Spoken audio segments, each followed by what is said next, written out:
Hello, moviegoers! Welcome to another episode of CritiCarter, the show where I turn you into a cinephile.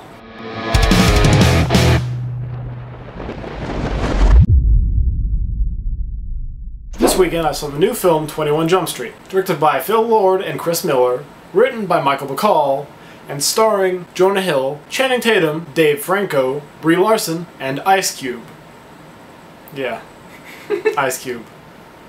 It happened. In this film, two cops get thrown off their traditional duty after completely mangling their first arrest and get sent to Jump Street, an undercover operation to infiltrate high schools, in this specific case, to find the source of a drug ring. You know what kind of movies that I hate more than anything else? Movies that are made by people that have made things that I love. A lot of you guys will probably recognize the co-directors, Phil Lord and Chris Miller, as having made the recent film Cloudy with a Chance of Meatballs, which came out to great acclaim. Before they did Cloudy with a Chance of Meatballs, there was this little Canadian animated show called Clone High, which I would highly recommend you guys all check out if you haven't yet. The film was also written by the co-writer of the screenplay for Scott Pilgrim, and two stars of that film, Brie Larson and Johnny Simmons, in a wonderful cameo as a YouTube personality, because let's face it, Johnny Simmons looks like a guy who would be on YouTube. Those two also appear in this film. To see these people, the two directors, the screenwriter,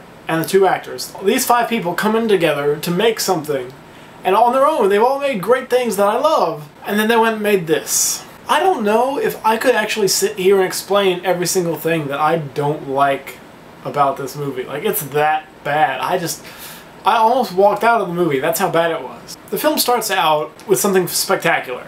When the two cops get their assignment to Jump Street, Nick Offerman tells them, "We're reinstating this program from the 1980s because no one has any original ideas anymore, and we're just going to rehash old things and hope no one notices." And I was like, yes, it's going to be that kind of a movie. They're just going to, you know, they're like, okay, this is an 80s TV show, hasn't been made into a movie yet, but it's probably going to happen eventually, so we're just going to leave it battered and bruised and make fun of it the whole time. Well, here's the problem with that.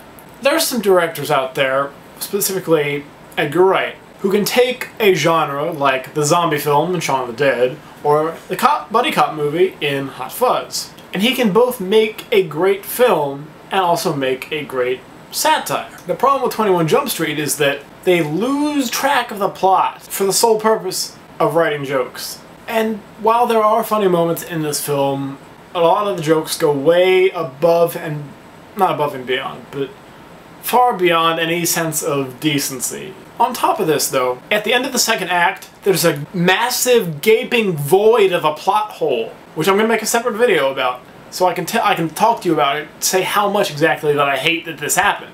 Johnny Depp has a cameo in the film, as does another of his co-stars from the TV show. And when I first heard about this, I thought, yes, this is why I should see this movie.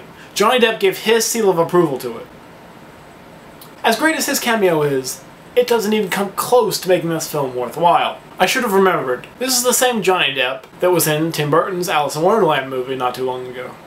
We all know how that went. Oh, and please, don't take your kids into this movie. It's rated R, for every reason it could be rated R. I went into a theater. 45 minutes into the movie, this guy comes in who's clearly smuggled his kid in there after having bought tickets for a different film. The kid's in there being exposed to... and this kid can't be more than 10 years old, like he's a little tiny kid. And then they left 5 minutes before the film ended, which I think was because he was afraid of getting chewed out for being an irresponsible parent. Keep your kids out of this movie.